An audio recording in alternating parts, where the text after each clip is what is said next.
दोस्तों, मेरा नाम है जैन दास और मैं जिस हाई स्कूल में पढ़ता था वहाँ एक कंपटीशन था पोट टूर्नामेंट का। ये कंपटीशन में जो जीतता उसको 15 से 20 हज़ार रुपये के आसपास मिलता। मतलब फर्स्ट आने में 25 हज़ार, सेकंड आने पे आप लोग 18 हज़ार, 18-15 के आसपास मिलता है। थर्ड आने पे लगभग आप लोग को 12 हज़ार 10 हज़ार रुपये के आसपास मिलेगा। और मैं भी इसमें भाग लेना चाहता था। ये एक तरह का रेस था, एक साइकिल रेस। और यकीन करिए मेरे को पैसा का सख्त ज़रूरत था, क्योंकि मेरे पापा बहुत पहले गुजर चुके थे। हम लोग के पास एक छोटा सा ज़मीन था, बहुत छोटा सा ज़मीन, और मैं भी पिज़्ज़ा शॉप पे काम करता था अपना स्कूल का फ़ीस भरने के लिए। मुझे एक नया साइकिल ख़रीदना था। मैं एक गियर वाला साइकिल या फिर एक इलेक्ट्रिक साइकिल ख़रीदना चाहता था। तो मैं सोचा था कि अगर मैं ये कंपटीशन जीत जाऊंगा तो मैं फ़र्स्ट आते ही एक इलेक्ट्रिक साइकिल खरीदूंगा, ताकि मेरा काम करने में बहुत आसानी होगा। सेकंड आने पे गियर साइकिल खरीदूंगा, और अगर मैं थर्ड आ गया तो मैं अपना साइकिल को अपग्रेड करा लूँगा, क्योंकि बहुत टूट फूट गया, यानी कि एक दूसरा साइकिल ही खरीद लूँगा सिंगल स्पीड का। और ये एक साइकिल का कंपटीशन था, और मैं साइकिल में वाकई बहुत अच्छा था। मैंने अपना नाम लिख दिया था। तो जाहिर सी बात है कि मैं जिस हाई स्कूल में पढ़ता था वो कंपटीशन इस शहर में नहीं कि किसी दूसरे शहर में होने वाला था, किसी दूसरे समझ लीजिए स्कूल में, हाई स्कूल में, ताकि वहाँ का जज लोग डिसाइड करेगा। और कुछ समझ लेना, कंपटीशन जब भी होता है तो ज़्यादातर दूसरा स्कूल में ही होता है। खैर, अब जैसे ही मैंने अपना नाम लिखा और मुझे पता चला कि दूसरा स्कूल में होने वाला है, दूसरा शहर में, तो वहाँ तक जाने के लिए या तो बस या ट्रेन करना पड़ता। मेरे जितना भी दोस्त लोग थे, कुछ लोगों ने बस से गया, कुछ लोगों ने ट्रेन से रिजर्वेशन करा लिया, बट मेरे पास पैसा नहीं था।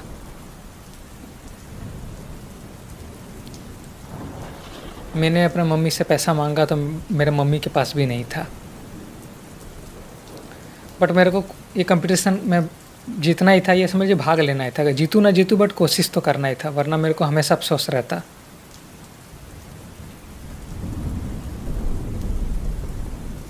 इसलिए मैंने डिसाइड किया कि ठीक है, मैं वहाँ पर साइकिल से जाऊँगा, क्योंकि मेरे पास कोई चारा नहीं था। मैं कुछ पैसा जुगाड़ करने का कोशिश किया, अपने बॉस से मांगा, बट मुझे नहीं मिला। तो मेरा दोस्त लोग तो पहुँच गए, सब लोग, कोई ट्रेन से कोई बस से, बट मेरे पास कोई उपाय नहीं था। तो मैं समझे साइकिल से वहाँ पर मतलब जाने का सोचा। बट मेरा मम्मी ने कहा कि अरे साइकिल से उतना दूर कैसे जाओगे, लिफ्ट वगैरह ले लो। मैंने बोला नहीं, लिफ्ट छोड़ दो, मैं साइकिल से चल जाऊँगा। तो मैंने एक बैग में खाने वाने का सामान लिया, कोल्ड ड्रिंक वगैरह लिया और चला गया। अब मुझे लगा था कि मैं टाइमली पहुंच जाऊंगा, बट यकीन करिए मेरा जाते जाते उस जगह पे 3 दिन एक्स्ट्रा लग गया। मेरे को तो लगा गया कंपटीशन, क्योंकि बट मेरे को इस बात को उम्मीद था कि वहाँ पर काफ़ी सारे स्कूल का रेस होने वाला था, तो शायद हम लोग के स्कूल का नाम लास्ट में आता। तो मैं अपना पूरा कोशिश कर रहा था। जाते जाते 3 दिन लग गया, तो मेरे पास होटल में रहने का पैसा नहीं था। तो समझ लीजिए मुझे रात के टाइम पे साइकिल के बगल में कैंप लगा के सोना पड़ा जंगल में। दिन के टाइम भी पेड़ के नीचे ऐसा सोना पड़ा। तो जाते जाते 3 दिन लग गया था, और लगभग मैं समझ लीजिए खाना जो लेके गया था वो सब भी ख़त्म पड़ ही गया था, जिसके कारण एनर्जी काफ़ी लो हो गया था। और मैं पैसा को बचा बचा के सिर्फ 5-10 रुपये का सामान खरीद के खा के जा रहा था, क्योंकि मेरे को भाग लेना था। जैसे मैं उस शहर में पहुंचता हूँ जहाँ पोट टूर्नामेंट हो रहा होता है, यकीन करिए शहर घुसते में देख रहा रोड फटा वटा है, और एक अजीब टाइप का मेरे को माहौल टाइप का लग रहा है।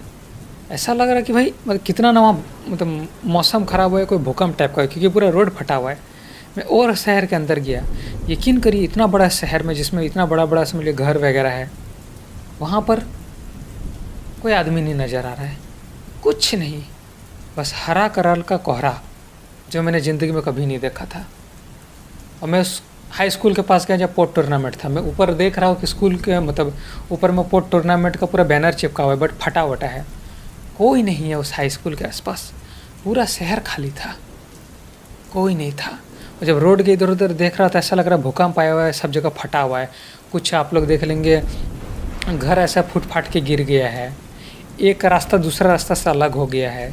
अब दूसरा शहर नहीं जा सकता, क्योंकि भाग्य मेरे पास साइकिल था। जब मैं रोड सबको फटा वटा देख रहा हूँ तो मैं तो जंप मार दे रहा हूँ साइकिल के साथ ही। साइकिल को फिर एक जगह रखा, फिर मैं पैदल चलना चालू कर दिया। पूरा शहर में मुझे एक आदमी नहीं दिखा। मुझे पूरा 2 घंटा लग गया स्कूल तक आने में, और स्कूल में भी मुझे कोई नहीं नज़र आ रहा था। बस समझ लीजिए इधर उधर ज़मीन फटा हुआ था जैसे कोई भूकंप आया हो, और हरा कलर का कोहरा था।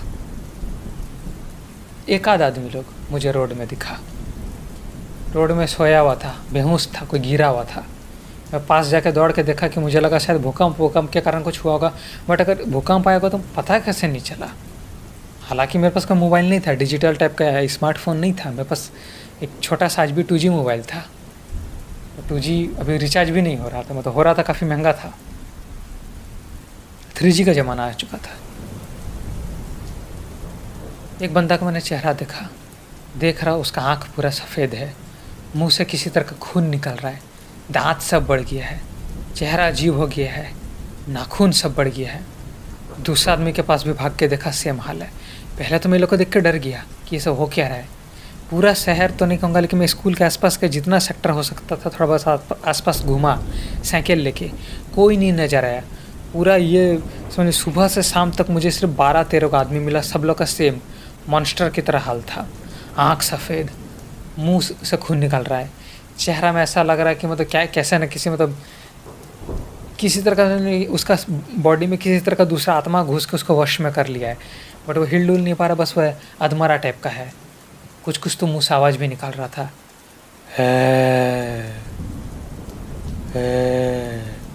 मुझे समझ में नहीं आ रहा था क्या हो रहा है ये। मेरे पास एक ही तरीका था, मैं बस वापस चलाओ, क्योंकि मैं तो समझ गया था कंपटीशन होने वाला नहीं, मेरा कोई दोस्त भी नहीं मिल रहा था। और ये बात मैं आया हूँ यहाँ पर, ये बस मेरे माँ को पता था, मैंने किसी को बताया नहीं था। और मैं वापस चलाया, वापस बड़ा डर सा आया। शहर को क्रॉस किया, दूसरा शहर भी आया। रात को सोने का हिम्मत नहीं हो रहा था, टेंट में हमेशा डर डर के रह रहा था कि मैंने क्या देखा। यकीन करिए बहुत अजीब था। और मैं अपना जितना शरीर का ताकत था वो करते करते समझिए 1 या 1.5 दिन के अंदर ही घर चलाया। जहाँ 3 दिन लग रहा था, मैंने 1.5 दिन के अंदर घर चलाया। घर आके मैंने ये बात किसी को नहीं बताया, मम्मी को भी नहीं बताया, कोई दोस्त को भी नहीं बताया। बस मैं अगला दिन का पिछला दिन का न्यूज़पेपर ढूंढा, कुछ नहीं छपा था, सो गया। सो उठ के सबसे पहले मैं न्यूज़पेपर ढूंढा। हालांकि हम लोग के घर में न्यूज़पेपर आता नहीं था, कभी कभार इधर ही बगल वाला के पास में जाकर देख लेता था। बगल वाला के पास सुबह सुबह में चल गया 5 बजे, जब न्यूज़पेपर फेंकता है। न्यूज़पेपर में भी कुछ नहीं छपा था।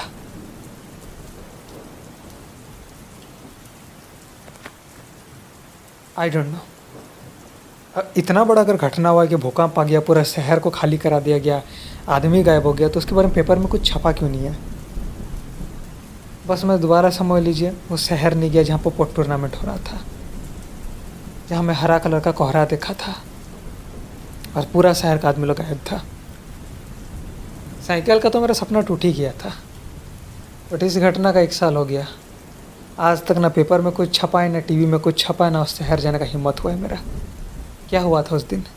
और अगर मैं ट्रेन से चल जाता, बस से चल जाता, तो क्या मेरा भी वही हाल होता? मैं साइकिल से गया इसलिए मैं बच गया क्योंकि मैं 3 दिन लेट गया था। क्या सरकार ने वहाँ का लोगों को खाली करा दिया है? क्या किसी तरह का वहाँ पर वायरस फैला था जिसके कारण से इंसान सब इस तरह का हो गया था, या किसी तरह का वहाँ पर शैतान का आगमन हुआ था? मुझे नहीं पता। पूरा शहर ऐसा देख के लग रहा था कि भूकंप से इधर उधर का दीवार टूट गया है, रोड सब टूट टाट गया है, एक सेक्टर दूसरे सेक्टर से कनेक्ट नहीं है, हरा कलर का कोहरा है। ये सबसे अजीब बात था। जो इंसान लोग को मैंने देखा किसी तरह का ज़ॉम्बी की तरह लग रहा था। क्या हुआ था नहीं जानता।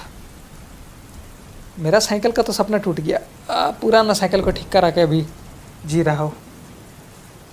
बट यकीन करिए, मेरे जो दोस्त लोग यहाँ से गए थे, जिन 6-7 लोगों ने नाम लिखवाया था, जितना भी लोगों ने लिखाया था, मेरा नज़र में जितना था, कोई वापस नहीं आया है। ना किसी का माँ बाप ने किसी भी तरह का कंप्लेन किया है, ना मीडिया के पास गया है। मुझे नहीं पता क्या हुआ था, और मैंने किसी को बात नहीं बताया कि मैं भी गया था वहाँ पर। अगर किसी को पता चल गया तो कहीं मुझे भी गायब ना करवा दिया जाए, इस बात का डर है मेरे को।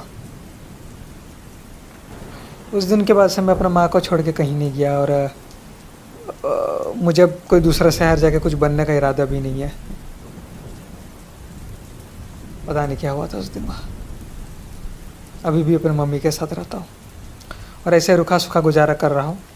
मेरा पिज़्ज़ा का जो जगह पे काम करता था वहाँ से नौकरी छूट गया है। कॉस्मेटिक का दुकान में काम कर रहा हूँ। हाँ, लड़कियाँ बहुत सारी आती है, अच्छा लगता है, वहाँ पे एक लड़की भी है जो वो मुझे भाव देती है, मैं भी उसको पसंद करता हूँ, मतलब यू नो थोड़ा बहुत एक दूसरे को लाइक्स कर रहे हैं और ज़िंदगी चल रहा है। शायद मैं उसको भी कभी नहीं बताऊँगा ये बात तो। बाय।